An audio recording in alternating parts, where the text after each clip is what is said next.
The message arrived at 300 hours, and it was begging. Not diplomatically worded concern, not a formal protest through established channels, not even an urgent communique dressed in the careful language that civilizations used when they wanted to say something alarming without appearing alarmed. It was begging, plain and unambiguous, transmitted on an open frequency that every species with a receiver in this quadrant could hear, from a source that made Admiral Yara Das set down her coffee and read it 3 times before she trusted what her eyes were telling her. The sender was Grand Marshal Oryx of the Selenari Dominion.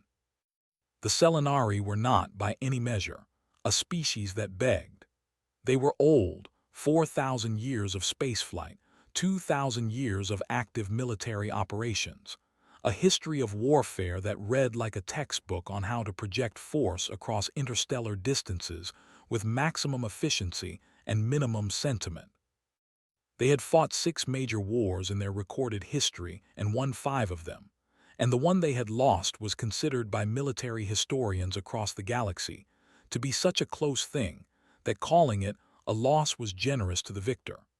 They were formal, precise, proud in the specific way that species become proud when they have been good at something for a very long time and have the monuments to prove it.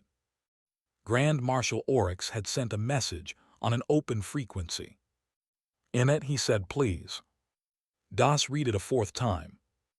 The message was addressed to Earth's combined military authority, specifically to the office of the Admiral Commanding, which was her office, which meant it was addressed to her personally even though Oryx had never met her, never communicated with her, and had, as far as she knew, never expressed any particular awareness that she existed. It said, "Admiral Das, I am Grand Marshal Oryx of the Selenari Dominion. I am transmitting on an open frequency because I want every civilization in this region of space to hear what I am about to say and to understand that I mean it without reservation. The Selenari Dominion is currently engaged in the 14th day of active conflict with the Kreeth Collective. We are holding. We expect to continue holding. The outcome of this war is not in question." Then it said, "I am asking you, directly and without diplomatic cushioning, to please not send your battleships." Then it said, "I understand this request may seem unusual. I will explain." Then it said 11 more paragraphs, which Das read with increasing attention and decreasing coffee, and when she finished the last paragraph, she sat back in her chair and looked at the ceiling of her office for a while and thought about several things simultaneously. Then she called her senior staff and told them to be in the briefing room in 20 minutes. The briefing room was a practical space. No ceremony, no display cases of historical artifacts, no portrait of anyone important looking stern from a wall. Das ran a practical command, and her senior staff reflected that 5 people who had been selected not for political connection or institutional pedigree, but for the specific quality of thinking clearly under conditions designed to prevent clear thinking. They read the message, all of them, in silence at the table with the same progression of expressions that Das had gone through alone in her office. Initial surprise, careful rereading, something more complicated that was not quite any single emotion but a combination of several that didn't have a single word. Commander Hideo Takahashi, her tactical officer, was the first to speak. He was a careful man, not given to quick conclusions, which was why Das valued him, and why it was notable when he said something without first constructing a fully qualified sentence. He said he's scared.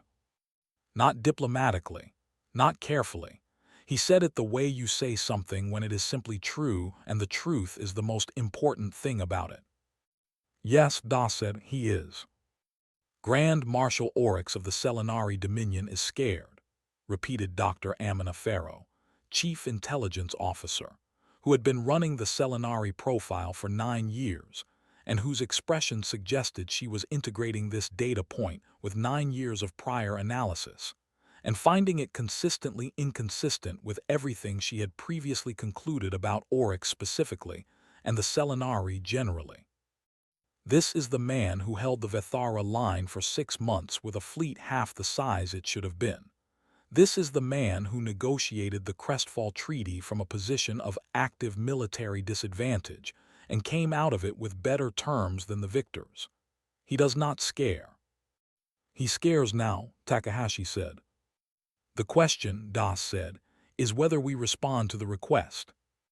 He's asking us to stay out of a war we're not currently in, said Captain Yusuf Ademi, Logistics and Operations. He was looking at the message with the expression of a man who is trying to determine whether something is a problem or an opportunity and has not yet decided. We weren't planning to get involved. The Kreeth-Selinari conflict is on the other side of the buffer zone. It doesn't touch human space. There's no treaty obligation, no territorial concern, no. He knows all that, Das said. He knows we have no reason to intervene. He's not asking us to stay out of a war we were going to join. He's asking us to stay out of a war we weren't going to join, and the fact that he's asking at all means he's afraid we might join it anyway. Ademi paused. Why would he be afraid of that? Read paragraph 7, said Lieutenant Commander Suyeon Park, the youngest person at the table and the one who had been quietest since the message came in. She was looking at her copy with the focused attention of someone who has found the specific sentence that everything else orbits around. He explains it in paragraph 7. They read paragraph 7. Paragraph 7 said, 3 days ago, a human freighter civilian registry, the MV Constance out of Kepler Station, was struck by weapons fire from a Kreeth flanking element that had penetrated our defensive perimeter. The crew of 7 survived. The Kreeth unit responsible was subsequently destroyed by Selinari forces before they could withdraw. We have filed a formal incident report with Earth's diplomatic mission, and we are prepared to offer full reparations for the vessel and its cargo. We consider this matter closed on our end. Then it said, I am informing you of this because I know human history and I know that when human civilians are harmed, even incidentally, even as collateral damage in a conflict that has nothing to do with them, your species has a pattern of response that I can only describe as disproportionate by any conventional military measure. I am asking you, as directly as I know how, to weigh this incident against the reality of what your intervention would mean for a conflict that is already complicated, and that will resolve itself without human involvement if given the chance. Then it said, please. The briefing room was quiet. Das looked around the table, at Takahashi, who was looking at the word please with an expression she could not fully read, at Pharaoh, who was pulling up the incident report on her screen with focused speed, at Ademi, who had gone very still, at Park, who was looking at Das with the particular attention of someone waiting to see what the person in charge of the room is going to do next. 7 civilians, Das said, all safe.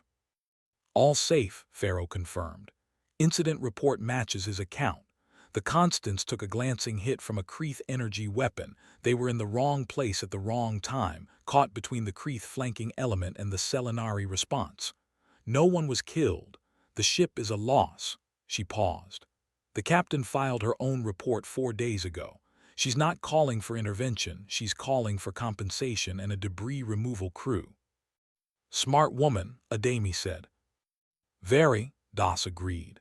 She looked at the message again, at the open frequency header, at the word please sitting at the end of 11 carefully constructed paragraphs, the most un-Selinari word she could have imagined appearing in an official communication from their senior military commander. He put this on an open frequency, Park said. Every species in this quadrant received this. He wanted them to hear him ask us not to get involved. He wanted them to hear him afraid, Takahashi said. No, Park shook her head slowly.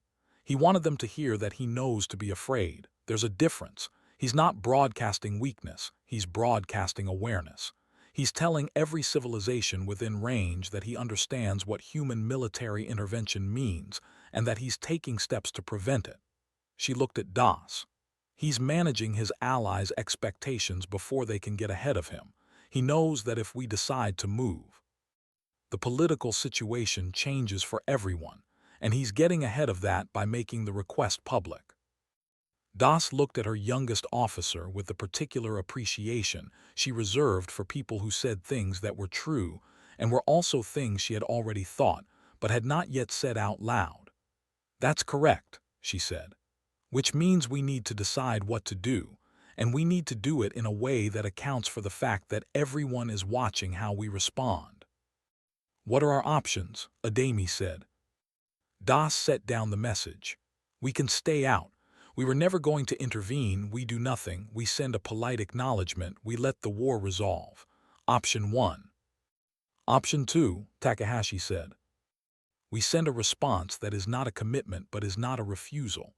We open a dialogue with Oryx.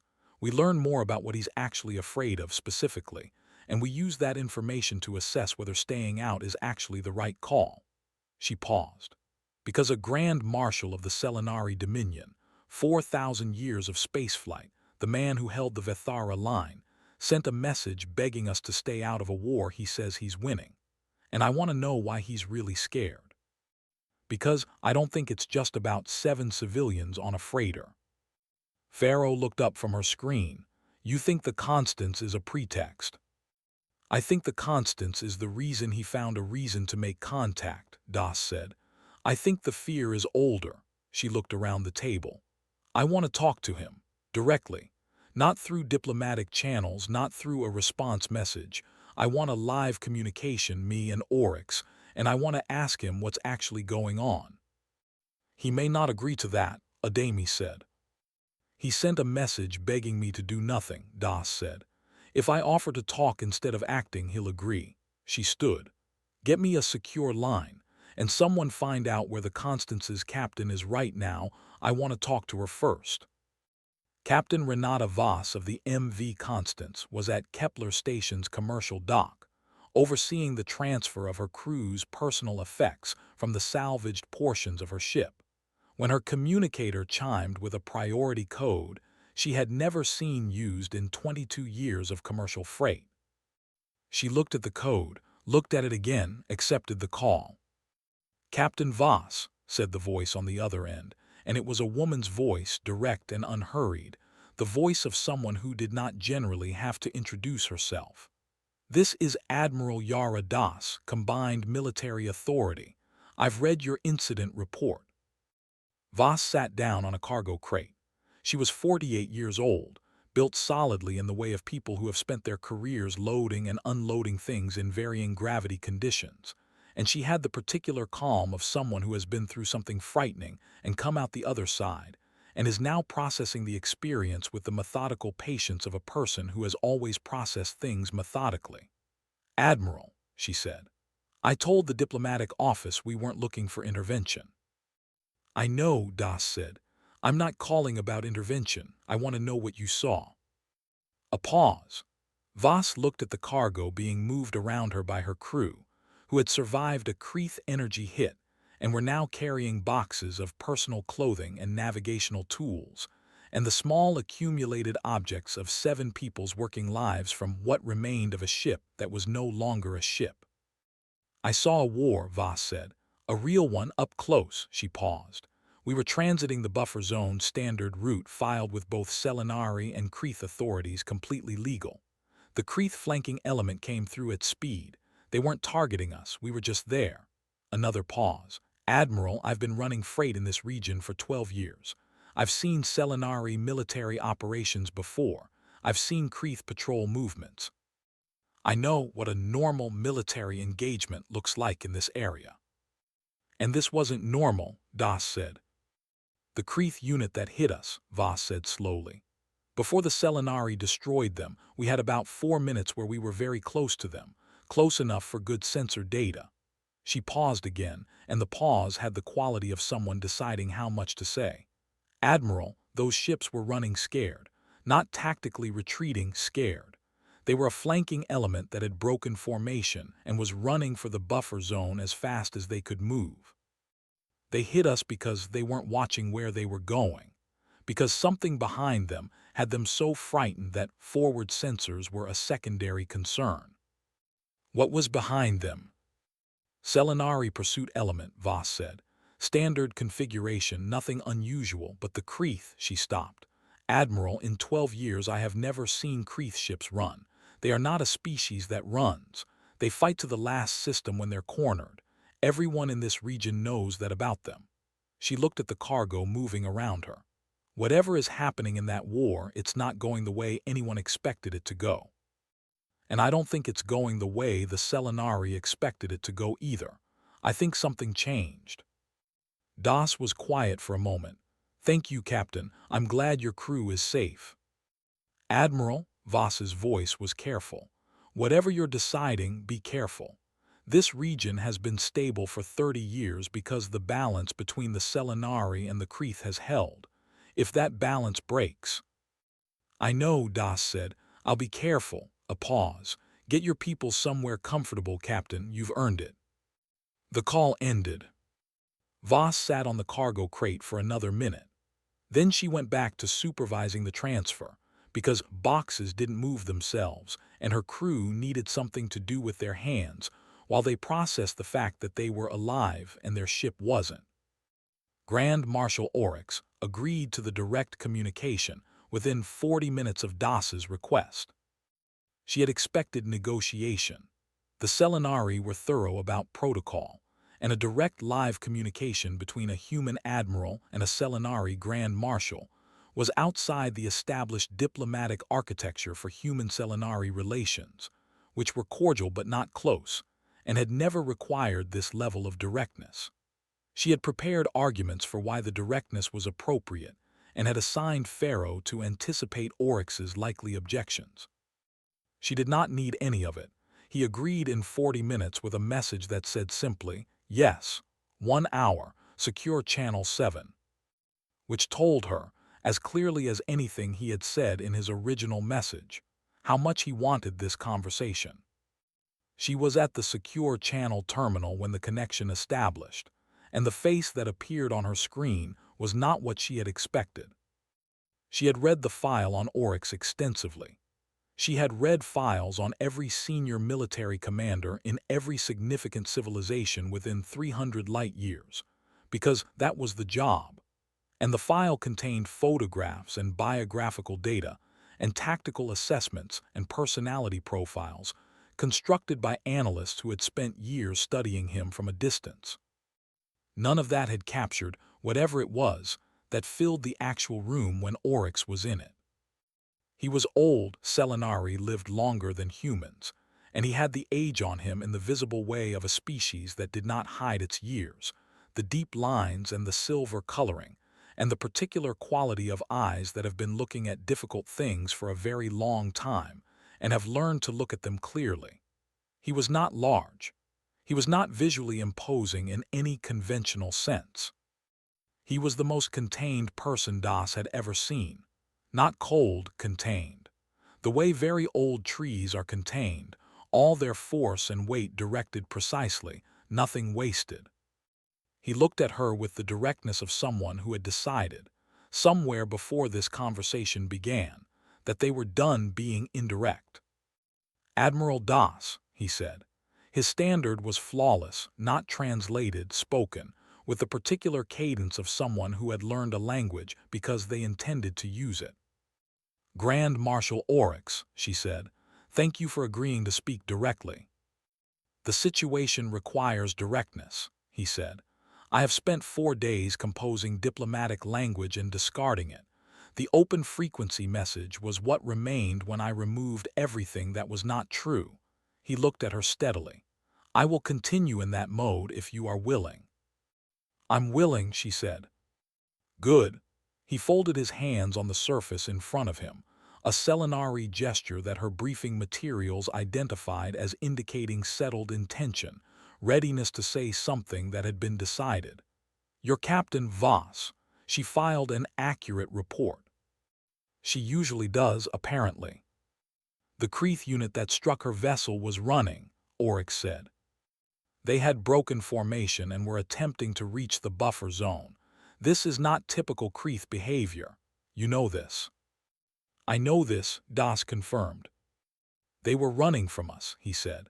From a standard Selinari pursuit element using standard Selinari tactical doctrine in a standard engagement. He paused. Admiral, the Kreeth do not run from standard engagements. In our previous 2 conflicts with them, we could not make them run with overwhelming force. In this conflict, they are running from conventional military pressure. He looked at her. Do you understand what that means? Something changed, Doss said. Not your tactics, not your fleet composition. Something about the context has changed in a way that makes the Kreeth behave differently. He nodded once. 3 weeks before this war began, a human survey vessel, the S. Meridian, a civilian scientific platform, conducted a survey mission through the Kreeth outer territories. Standard astronomical survey, publicly filed itinerary, no military personnel aboard. We received a copy of the survey filing because the route passed through a region we had joint observation rights to. He paused. The Kreeth were aware of the survey. They tracked it for its entire duration. And somewhere in the process of watching, a human civilian vessel move through their outer territories, unarmed, scientific, operated by 12 researchers studying stellar formation. The Kreeth revised their threat assessment of humanity. Doss was very still. What was their previous threat assessment? Moderate, Oryx said. Humans were considered a capable but manageable military power, significant in your home region, not a force projection concern at this range. He paused. Their revised assessment is classified at the highest level of Kreeth military intelligence. We obtained a fragment of it through channels I will not specify. The fragment we obtained contained 3 words in Kreeth military notation that translate, as precisely as I can render them in standard, as, do not provoke. The secure channel room was very quiet. Do not provoke, Doss repeated. Specifically referring to humanity, Oryx said. The Kreeth military high command issued a standing order, do not provoke humanity, do not engage humanity, do not give humanity cause to enter this conflict. He looked at her steadily. They issued this order because they believe that if humanity enters this war, they lose. Not because of your fleet size. Your combined defense fleet is significant but not overwhelming at this range. Not because of your technology, which is formidable but not categorically superior to theirs. He paused, and the pause was heavy with something she was about to understand. They believe that if humanity decides to fight, humanity will find a way to win that no one has modeled, that you will do something that falls outside every tactical framework they have, that you will be unpredictable, resourceful, willing to escalate to levels that conventional military thinking does not account for. Doss looked at him. And you, she said slowly, you're afraid of the same thing. I am afraid, Oryx said carefully, of what the Kreeth will do when they are desperate. They are running now from conventional pressure. But the Kreeth do not surrender. They do not accept defeat. When they run out of room to run, they will do something large, something that changes the shape of this war in ways that will harm many people. He met her eyes. And I'm afraid that if your ships are in this war when they do that thing, if humanity is present when the Kreeth make their final, desperate choice, the response will not be proportionate. That your species will look at whatever the Kreeth do, and you will decide that it requires an answer that goes beyond winning this war, that it requires an answer that ends the Kreeth capacity to do it again. His voice was very quiet. I have studied human military history, Admiral. All of it. What happens when humanity decides that something needs to end, not to be defeated, but to end, is not something I want to be adjacent to. Doss sat with that for a moment. She thought about Voss's crew carrying boxes off a dead ship. She thought about paragraph 7. She thought about please. Grand Marshal, she said, you're not asking me to stay out because you don't want our help. You're asking me to stay out because you're afraid of what we'll do if we come in. Yes, he said simply. You're afraid we'll win, she said, and that winning in our hands will look different than winning in yours. I am afraid, he said, that there is a version of this war if humanity enters it, where the word ends becomes applicable to one of the parties involved, and I would prefer that not to happen. He paused. Even to the Kreeth. They are our enemies. They should not be a civilization that ceases to exist. Das looked at this old, contained, frightened man across a secure channel and thought about several things at once. About human history, which Oryx had said he had read, all of it. About what all of it looked like from the outside. About what a species that had been alone in its solar system for its entire history, and had then discovered that the galaxy was full of things that wanted to incorporate or conquer or pacify it had done with that discovery. About what humans were when they decided something needed to end. "I'm not going to send my battleships, Grand Marshal," she said. Something moved in his expression. "No." "No," she paused, "but I want something from you in exchange." He was quiet, waiting. "Tell me what the Kreeth are going to do," she said. "When they run out of room, you said they'll do something large. You've been fighting them for 2,000 years, you know how they think. What is the something?" Oryx looked at her for a long moment. Then he told her. And Das listened, and as he spoke, her expression changed from the careful, contained attention of a senior officer receiving information to something older and quieter and more considered. And when he finished, she sat for a moment without speaking. Then she said, "I'm still not sending my battleships." He looked at her with the wariness of someone who has learned that when someone says they won't do the expected thing, they are usually about to describe the unexpected thing. "What are you sending?" "Nothing," she said. "I'm not sending anything. I'm going to make a call to someone who owes me a conversation." She paused. "Grand Marshal, have you ever spoken directly to a Kreeth military commander?" "At the negotiating table after their last defeat 30 years ago," he said. "Not since." "I have," she said, and his expression shifted again, something recalibrating behind his eyes. "Once, 7 years ago.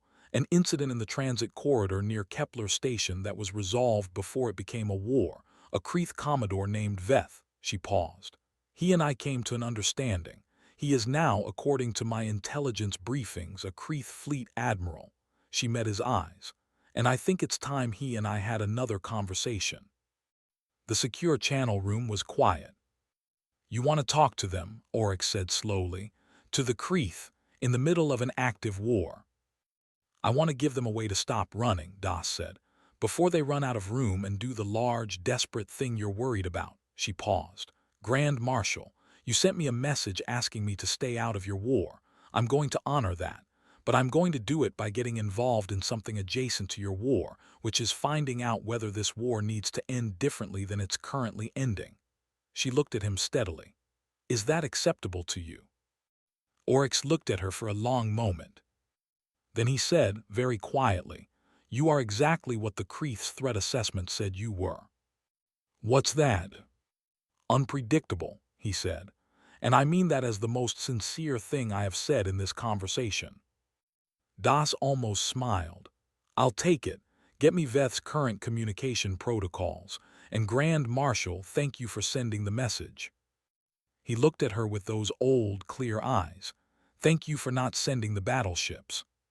"Not yet," she said. The line went very still. That, Oryx said slowly, was not reassuring. "It wasn't meant to be," Das said. "It was meant to be accurate. We'll speak again, Grand Marshal." She closed the channel and sat for a moment in the quiet room and thought about a Kreeth fleet admiral named Veth, and a war that was moving towards something large and desperate, and the specific quality of the word yet, and what it meant to have it available. Then she called her senior staff back in.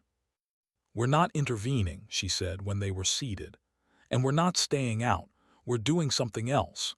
Pharaoh, I need everything we have on Fleet Admiral Veth of the Kreeth Collective. Takahashi, I need a threat assessment on what happens if the Kreeth decide to go large. Adami, I need to know exactly what ships we have in range of the conflict zone, not for deployment, for visibility. I want them visible." She paused. "Park." Park looked at her. "Admiral. Find me a channel to the Kreeth military command that doesn't go through Selinari territory," she said. "Something direct, something they'll know isn't monitored." Park was already working. How long do I have? Das looked at the time. Oryx said they run out of room in approximately 8 days, she said. Give me the channel in 6. Yes, Admiral. The briefing room filled with the particular energy of people who have been given a problem with a hard deadline and are now thinking as fast as they can. Das looked at the blank screen where Oryx's face had been, at the closed channel, at the word please still visible in the corner of her display where she'd left his original message open. She thought about what he'd said, about what humanity looked like from the outside when it decided something needed to end. She thought about the fact that she hadn't sent the battleships. And she thought about the fact that every Kreeth commander within sensor range of human space knew that she hadn't sent them yet was doing a lot of work. She was comfortable with that. Fleet Admiral Veth received the communication request at 4:12 hours, ship time, aboard the Kreeth command vessel Absolute Reckoning, which was positioned at the rear of the Kreeth Third Fleet, and which was, by any honest assessment, exactly as far from the front of the war as a fleet admiral could position himself without it becoming a formal statement about his confidence in how the front was going. His aide brought him the request on a datapad, and Veth looked at it with the expression of a man who has been expecting something and is not entirely certain whether to be relieved or alarmed that it has arrived. The request came from a human communication relay, routed through a civilian network node near the buffer zone, bounced through 3 anonymous transit points, arriving clean and unmonitored.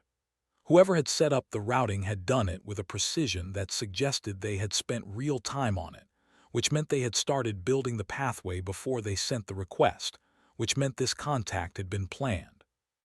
The name at the bottom of the request was Admiral Yara Das. Veth sat down. He had not spoken to Das in 7 years. The incident in the Kepler transit corridor was something he thought about occasionally, in the specific way that you think about things that changed your understanding of something important. Before Kepler, he had held the standard Kreeth military assessment of humanity, capable, regionally significant, manageable. A species that would fight hard if provoked but whose strategic thinking operated within recognizable parameters.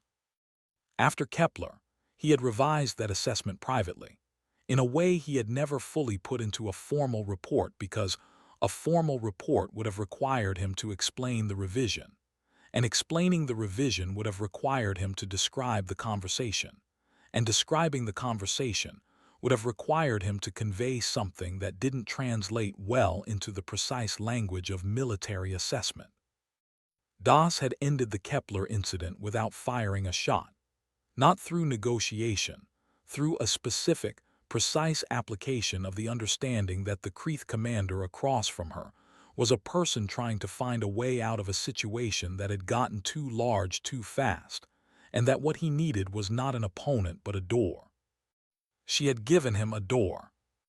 He had walked through it, and no one had died, and the incident was filed under resolved without escalation, which was accurate and also deeply insufficient as a description of what had actually happened. He accepted the communication request.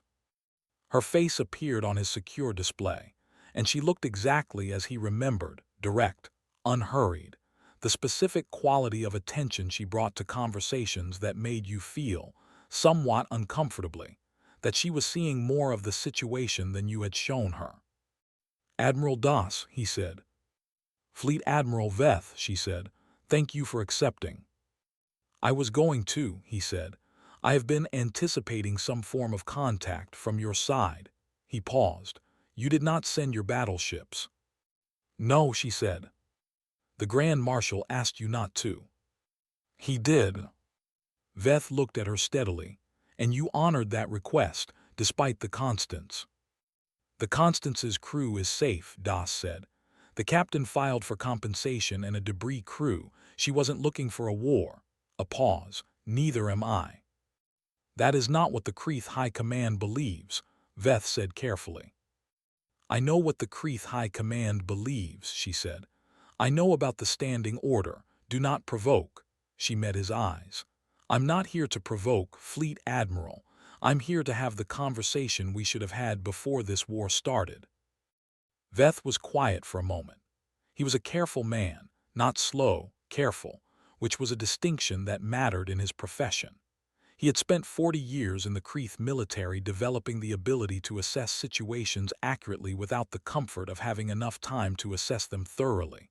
And what he was assessing now, looking at Das across a clean channel in the middle of a war that was going badly in ways he had not been able to say out loud to anyone, was a door. She was offering him a door again. The question was whether there was anything on the other side of it worth walking through. "What conversation?" he said. "The one," Das said, "where you tell me what the Kreeth actually want from this war, and I tell you what's going to happen if you don't get it through negotiation." Veth looked at her for a long moment. "You are very direct." "You've known that since Kepler," she said. "Yes," he agreed, "I have." He folded his hands on the surface in front of him, a gesture he recognized after the fact as something he had picked up from watching recordings of Das in formal settings, which was an uncomfortable thing to notice about himself. The Kreeth want the Selenari to acknowledge the Marit Corridor as Kreeth sovereign territory. It has been disputed for 60 years. The Selenari will not acknowledge it. We have fought 2 wars over it. This is the 3rd. "Will the Selenari ever acknowledge it?" Das said. "No," Veth said simply. "Will the Kreeth ever stop wanting them to?" "No."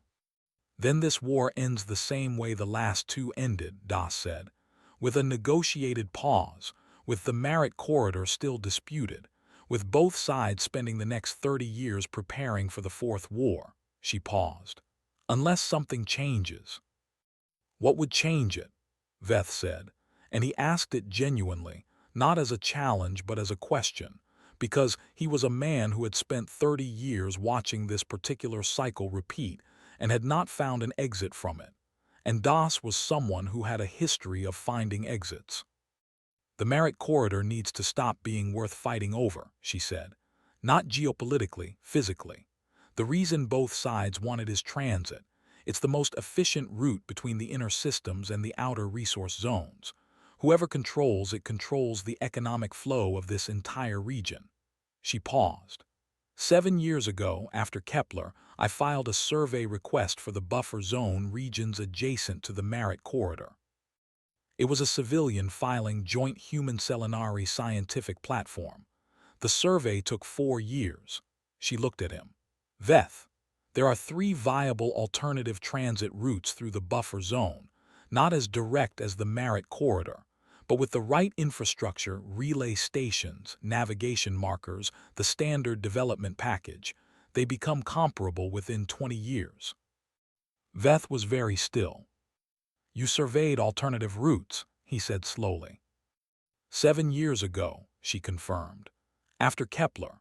I filed the survey and I put the results in a database that is publicly accessible to every registered spacefaring civilization in this region, including the Kreeth and the Selenari." She paused. No one looked at it. Both sides were preparing for this war and neither of them was looking for a reason not to fight it. "You were," Veth said. "I was," she agreed, "because I could see this war coming and I knew that if it went badly enough, I was going to be under pressure to send ships, and I did not want to send ships." She looked at him steadily. "I still don't want to send ships, Veth. I want to give you a way to end this that doesn't require either side to lose." The command vessel was quiet around him. Outside the viewport, the rear formation of the Kreeth Third Fleet held its position. Ships that were intact and crewed by people who had spent 3 weeks waiting to find out whether they were going to be asked to do the thing that everyone on the front had already learned was not going as planned. "The Selenari will not agree to share the alternative routes," Veth said. "Any development in the buffer zone requires their cooperation. They will not give it." "I've already spoken to Grand Marshal Oryx," Das said. Veth stared at her. "You have spoken to Oryx?" "This morning," she said. "Long conversation. He sent me a message asking me not to send battleships. I did not send battleships. In exchange, he told me about the standing order." A pause. He also told me something else. Veth Oryx does not want a third iteration of this cycle any more than you do. He is tired. Not militarily, he is winning this war his fleet is holding. He is tired of winning a war that produces a negotiated pause that leads to another war that he wins again. She paused. He agreed to joint development of the alternative routes, Selinari and Kreeth, with human infrastructure support under a neutral administration, 20-year project. At the end of it, the Marit Corridor becomes one option among four instead of the only option. She met his eyes. It does not solve 60 years of disputed sovereignty, but it makes the dispute worth less. Every decade it becomes worth less, until the day it is not worth fighting over at all. The silence stretched. Veth thought about the front, about ships running because the tactical situation had shifted in ways that his commanders described in careful military language that translated, underneath the precision, to, "We are not winning, and we do not know why." He thought about what Oryx had done to them this time that the Selinari had not done in the previous two wars, about a species that had spent 4,000 years fighting the Kreeth and had, in this conflict, done something different. What did the Selinari change, he said. In this war, tactically, what did they do differently? Das looked at him. You don't know. I have theories, he said. I do not have confirmation. She was quiet for a moment, and he understood that she was deciding whether to tell him, which meant she knew, which meant human intelligence about this conflict was better than he had assumed. They hired consultants, she said finally. He waited. Human civilian consultants, she said. A firm called Adaptive Systems Group, 12 people. They spent 8 months embedded with Selinari Tactical Command before the war started. They ran simulations. They reviewed historical engagement data. They identified 17 patterns in Kreeth tactical behavior that the Selinari had been accommodating without realizing it.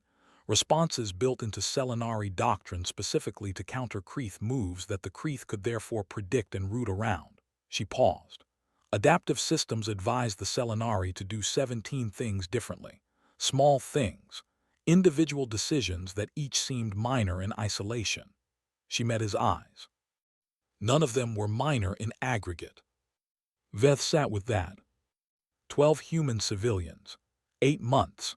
17 small changes that had turned the Kreeth Third Fleet from a fighting force into a group of ships calculating how far they were from the buffer zone. They are not military personnel, he said. They are not, Das confirmed. They are not operating under any military authority. They are private citizens performing legal consulting work, she said. There is nothing in any treaty or convention that prohibits it. And if the Kreeth were to hire similar consultants, Adaptive Systems Group has a publicly available service registry, Das said. They work with any client that can demonstrate a legitimate operational need. I believe they have a current availability window. A pause that was very precisely timed. I am not suggesting anything.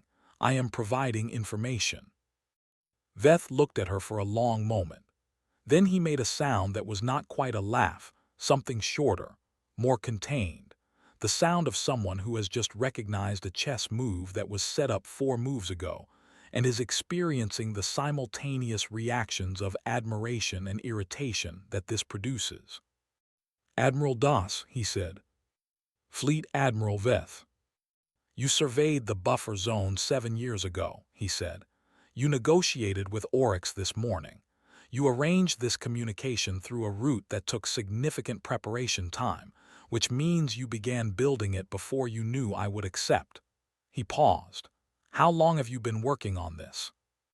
She considered the question, with the slight pause of someone deciding how honest to be. The survey was 7 years ago, she said. The relationship with Oryx's office has been developing for 4. The communication infrastructure in this region that makes this conversation possible took 3 years to build. The Adaptive Systems contract with the Selinari was arranged 18 months ago. She met his eyes directly. Veth, I told you 7 years ago at Kepler that I did not want to fight you. I meant it then. I have been working on not fighting you ever since. The room was very quiet. He thought about the standing order. Do not provoke humanity. He thought about the threat assessment that had generated it. The analysis that had concluded that human military intervention was a risk factor to be avoided not because of fleet size or technology, but because of the specific, unquantifiable danger of a species that did things no one had modeled. The analysts who wrote that assessment had been thinking about battleships, about weapons systems, about the escalatory potential of a species with human military history deciding to enter a conflict. They had not been thinking about survey missions and consulting firms and communication infrastructure, built over 3 years, and a conversation at Kepler 7 years ago that a human admiral had apparently never stopped thinking about. He had not been thinking about that either. He should have been. The proposal, he said, joint development of alternative routes, neutral administration, 20 years. Yes. The Kreeth High Command will not accept a negotiated pause that looks like defeat, he said. We have run. Our commanders at the front have made decisions that will require explanation when this is over. Any agreement we reach needs to give us something that is not simply a ceasefire. I know, Das said, which is why the proposal includes formal Selinari acknowledgement that the Merit Corridor dispute is a legitimate grievance requiring long-term resolution. Not an admission of fault, a formal acknowledgement that the dispute is real and that the alternative route development is a good faith effort to resolve it over time. She paused. It is not the sovereignty acknowledgement the Kreeth want, but it is the Selinari saying, formally and on record, that you are not wrong to want it. Veth looked at the display, at Das's face, which was doing the thing it did, looking at the whole situation at once, all the layers of it, the military and the political and the personal and the long-term, all of it simultaneously, and finding in it a line that ran through every layer without breaking any of them. You would need to present this to the Kreeth High Command, he said. I cannot bring them an offer from the Selinari without a human intermediary. They will assume it is a Selinari deception. I know, she said. I'll present it myself, directly to your High Command in person on Kreeth territory if they're willing. She paused. I'll need a guarantee of safe conduct. Veth looked at her, a human admiral alone, presenting a peace proposal on Kreeth territory in the middle of a war. That is an extraordinary thing to offer, he said. I know, she said again. Why would you take that risk? She was quiet for a moment. When she answered, it was with the specific quality of someone saying something that is simply true and has been true for a long time and does not require decoration. Because I have been working on not fighting you for 7 years, she said, and I am not going to let it fall apart because I was unwilling to get on a ship. The guarantee of safe conduct took 4 days to arrange. 4 days during which the war continued, because wars do not pause for diplomatic arrangements, and during which the Kreeth front continued to contract in ways that created increasing urgency in the High Command communications that Veth's intelligence division was tracking with the careful attention of people watching a situation approach a threshold. Oryx, informed of the proposed in-person meeting, went quiet for 6 hours. Then he transmitted a message to Das that said only, I want to be there, not as a party to the negotiation, as a witness. Das replied, agreed, bring no more than 3 people. Oryx replied, 2, myself and my aide. I do not need 3 people to watch something I want to remember. Das assembled her own delegation. Takahashi, because she wanted someone present who could read a room's tactical implications and was not going to be distracted by the historical significance of being in it. Pharaoh, because Pharaoh knew the Kreeth profile well enough to catch things that the conversation itself might not surface. And Park, because Park had built the communication infrastructure that made all of this possible and deserved to be present when it either worked or didn't. She told no one else, not the combined military authority, not the diplomatic corps, not the political leadership that would, she was aware, have significant opinions about a senior admiral conducting independent peace negotiations in an active war zone. She would inform them after. If it worked, they would be pleased. If it didn't, the conversation she would have with them about unauthorized diplomatic engagement would be considerably less urgent than whatever came next if the Creeth did the large, desperate thing Oryx had described. She considered these acceptable odds. The Creeth High Command meeting was held on a station designated Threshold 7, a military facility at the outer edge of Creeth territory that had been chosen, Das suspected, specifically because its name contained the word threshold, which was the kind of detail that suggested someone in the Creeth High Command had a sense of the moment. She arrived with her 3 people. Oryx arrived with his 2, from the opposite docking port, and they met in the corridor outside the meeting chamber with the slightly strange quality of enemies in a truce being introduced by a mutual acquaintance. Oryx looked at Das. She was shorter than he had expected from the communications. The display had not conveyed scale. He said nothing about this, because he was 4,000 years of civilization and knew better. She looked at him. He was older than she had expected even from the file photographs. She said nothing about this either, because he was Grand Marshal Oryx, and she understood that the correct response to finally meeting someone you have been carefully not starting a war with for 4 years was not to comment on his age. Grand Marshal, she said. Admiral, he said.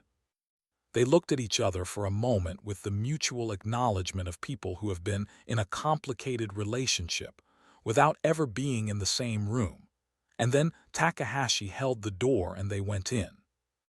The Creeth High Command consisted of 7 people. They were seated when Das's delegation entered, which was a statement in Creeth protocol. Remaining seated when guests entered was a demonstration of authority, a signal that the hosts were not adjusting themselves to the guests' presence. Das had read the briefing material. She walked to the presentation position at the center of the room and stood without waiting to be acknowledged, which was the correct response, neither deferring to the statement nor contesting it, simply proceeding, which communicated that she was here to work and the protocol was secondary. The Creeth High Command was not what she had expected. She had expected military, the visible architecture of command, the formal bearing, the specific quality of people who have spent their careers in hierarchical structures and wear that fact on their posture. They were military, yes, but they were also something else, something the files had not quite captured. They were tired. Not individually, collectively. The tiredness of an institution that has been doing the same thing for a very long time and has begun to feel the weight of it in a way that individual stamina cannot address. They had fought the Selenari twice before this and won negotiated pauses and prepared for the next war and fought again. And the cycle was built into their strategic thinking now. The assumption of it, the inevitability of it, and that assumption was exhausting in ways that were visible if you were looking for them. Das was looking for them. She presented the proposal in 20 minutes.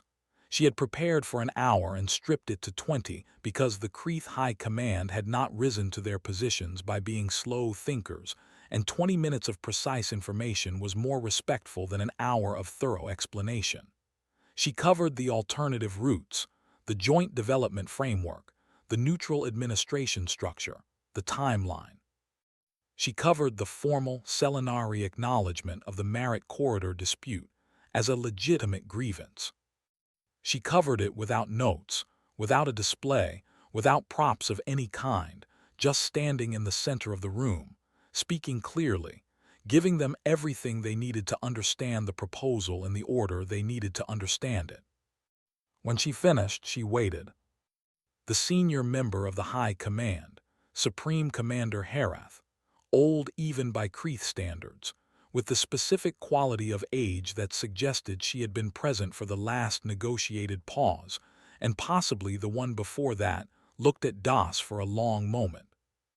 You built communication infrastructure in the buffer zone for 3 years without informing the Creeth or the Selenari, she said. Civilian infrastructure, Das said. Publicly registered, accessible to all parties. You hired consultants who have altered the tactical balance of this war. Legal civilian contractors performing legal services, Das said. Available to all parties. You surveyed the buffer zone and identified alternative transit routes, and published the results in a database that the Kreeth Military Intelligence Division apparently did not access. Oversight on our part, Veth said quietly, from his position behind the high command table. It was the first thing he had said since entering the room. I have raised this with the relevant division. Herath looked at Veth, then back at Das. You have been working on this for 7 years. Yes, Das said. Without authorization from your government.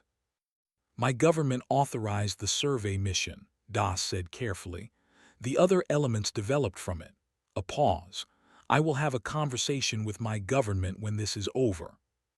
Something moved in Herath's expression. Not quite a smile, more the recognition of a quality she understood. And if this does not work, she said, you will have a more difficult conversation. Yes, Das said, I am comfortable with that. Herath looked at her for a long time. Then she looked at Oryx, who had been sitting in the observer position throughout with the contained stillness that was his primary quality, watching without expression. Grand Marshal, Herath said, you are here as a witness. I am, Oryx said. You have agreed to the terms presented, formally. Formally, Oryx confirmed. The Selenari Dominion agrees to the Joint Development Framework, the neutral administration, and the formal acknowledgement of the Marit Corridor dispute. This is on record. Herath looked at the other 6 members of the High Command. The look that passed between them was not the wordless communication of people who have reached a conclusion. It was the look of people who reached their conclusion some time ago and are now confirming it. We require one additional element, Herath said, not in Admiral Das's proposal, a condition. Das waited. The human infrastructure in the buffer zone, Herath said. The communication relays, the survey stations, the navigation infrastructure. We require that it remain in place and remain neutral, not Selenari, not Kreeth. Human administered, under a standing mandate to provide equal access to both parties. Das absorbed this. It was not a small thing. It was asking for a permanent human administrative presence in the buffer zone, which was a political commitment that went considerably beyond what she had proposed and considerably beyond what she had authorization to commit to. She thought about the conversation she was going to have with her government. Yes, she said. Herath looked at her steadily. You are committing to this without authorization. I am committing to recommend it with sufficient force that it will be adopted, Das said. That is not the same as authorization, and I want to be accurate with you, but my government will understand the value of a permanent neutral administrative role in a strategically significant region. I will ensure they understand it.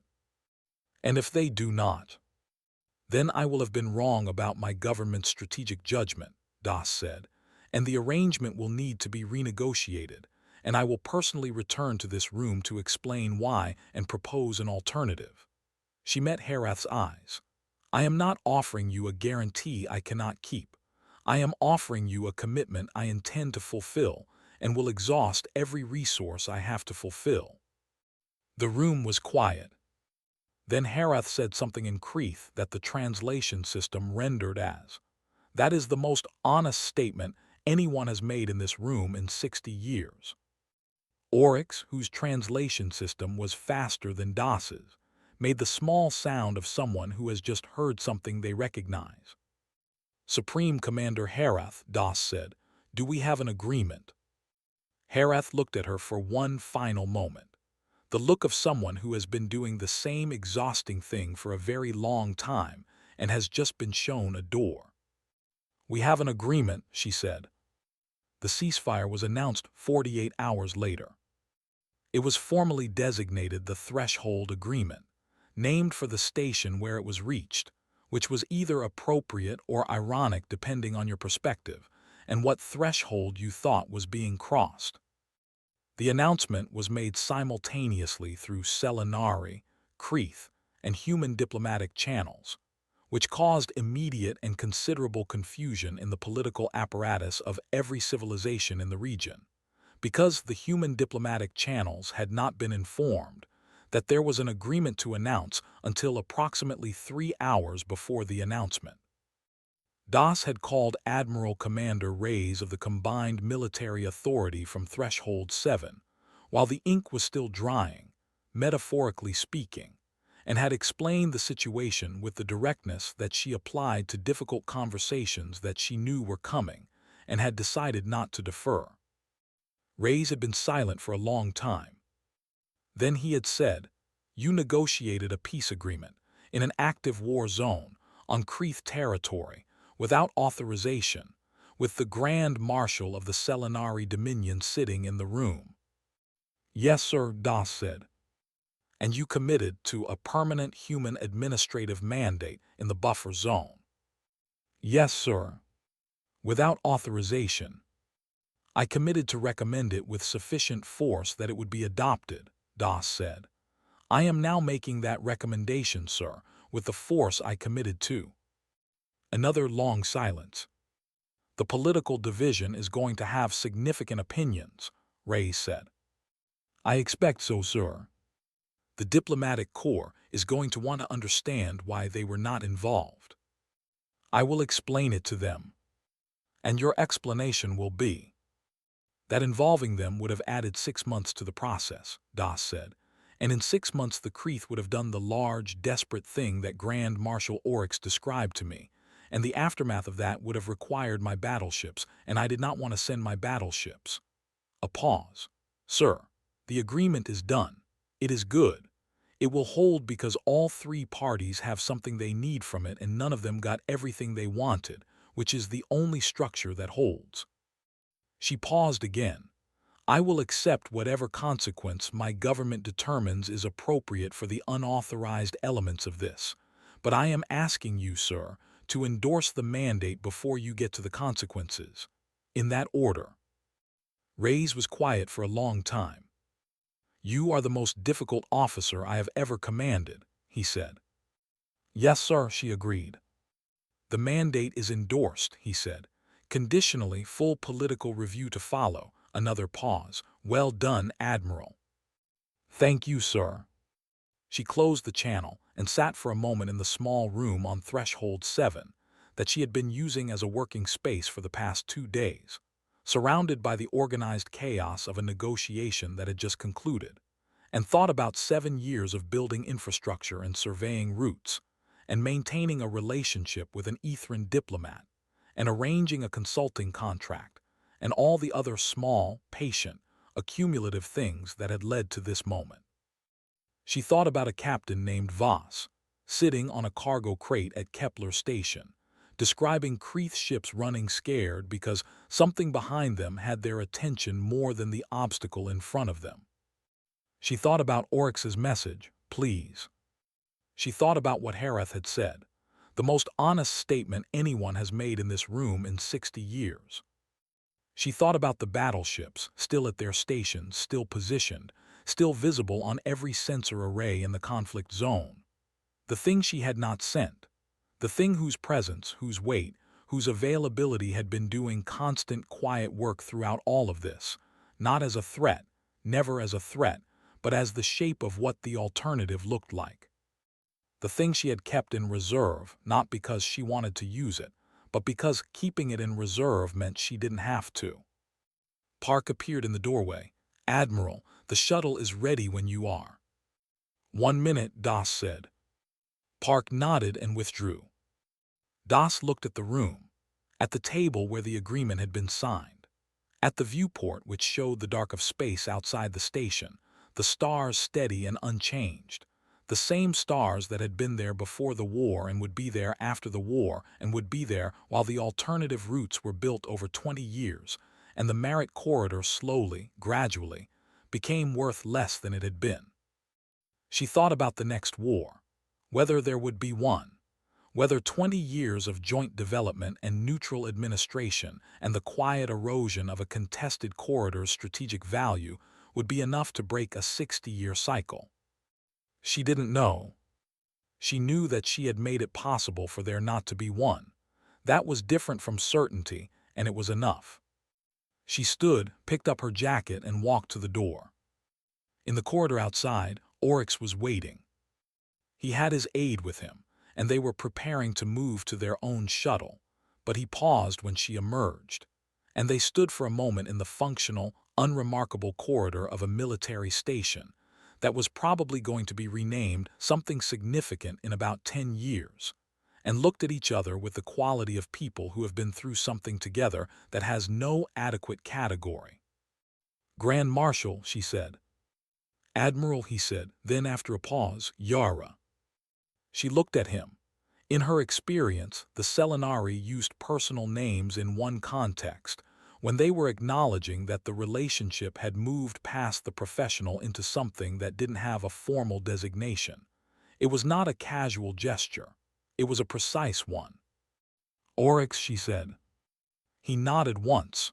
"Your government is going to make your life complicated for a period," he said. "Yes. If it would help, the Selenari Diplomatic Office can provide a formal statement of appreciation for your role in the agreement. The political weight of that might." "It might," she said, "but let's not use it unless we need to. I'd rather face the consequences on the merits." He looked at her with those old, clear eyes.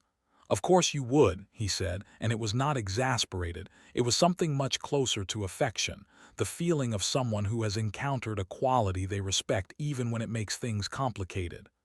"When I sent the message," he said, "the open frequency, the please." "Yes. I did not know at that point what you had been building," he said. "I knew the collective's assessment of humanity. I knew human military history. I sent the message because I was afraid of what would happen if your battleships came." He paused. "I did not know that what would happen if your battleships did not come was this." Das looked at him. "What did you think would happen if your battleships didn't come?" "I thought you would stay out," he said. "I thought we would win the war on a standard timeline and negotiate a standard ceasefire and begin the standard preparation for the next one." He paused. "I did not consider the possibility that you would do something else entirely." "Something no one modeled," Das said. "Yes," he said, and then quietly, "the Kreeth threat assessment was right about you, but they were right about the wrong thing." "What do you mean?"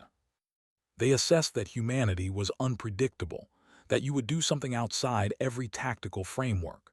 He met her eyes. They were thinking about weapons, about force, about the escalatory potential of a species that has spent its history fighting itself and has learned to fight effectively. He paused. "They did not consider that the thing you might do outside every tactical framework was spend 7 years building the conditions for a conversation." Das was quiet for a moment. "The battleships were always the last option," she said. "We have a lot of options before the last one." Oryx looked at her for a long time. "Yes," he said finally, "I am beginning to understand that." His aide touched his arm gently, the shuttle schedule. He straightened. "We will speak again," he said, "under better circumstances." "We will," she agreed. "Safe journey, Oryx." "Safe journey, Yara." He walked down the corridor with the contained, deliberate movement of a man who has been doing difficult things for a very long time and has just had the experience of one of them going well. His aide matched his pace. Das watched them go. Then she turned in the other direction, where her own shuttle was waiting, and Takahashi and Faro and Park were already aboard, and the stars outside the station's viewport were doing what stars did, holding their light across impossible distances, patient and constant and utterly indifferent to the small, consequential things that happened in the dark between them.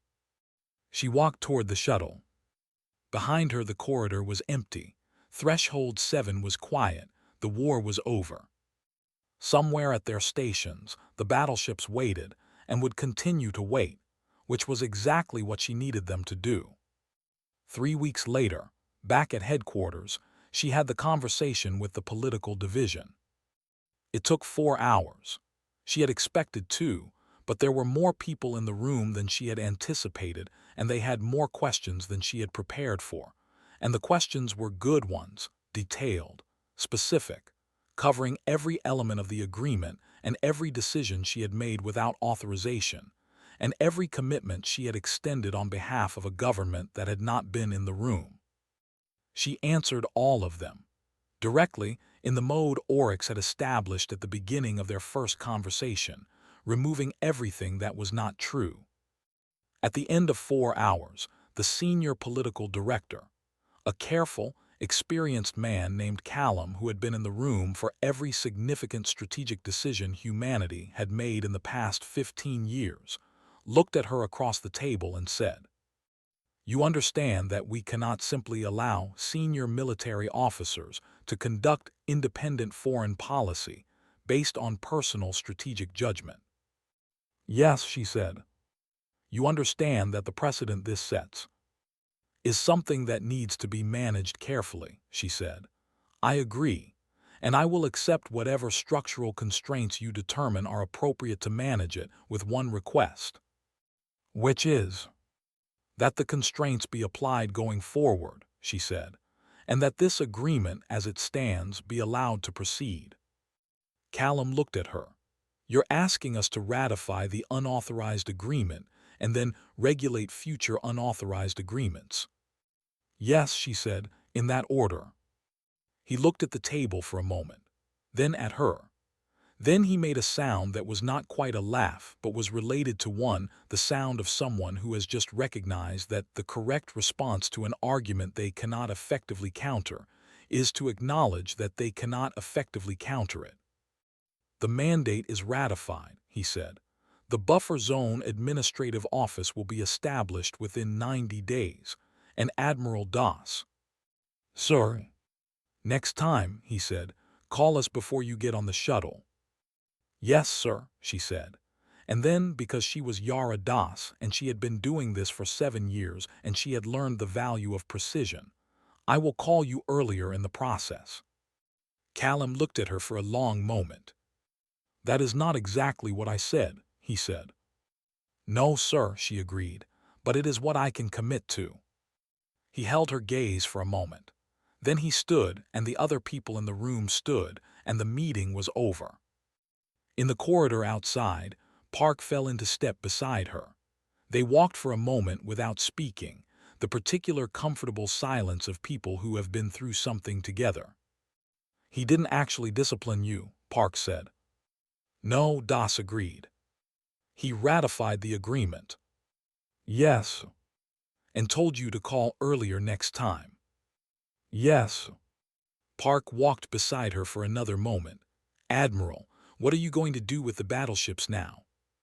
Das looked at the corridor ahead of her, at the functional, unremarkable architecture of a headquarters building that was full of people doing the ordinary daily work of keeping humanity present and capable in a galaxy that required both.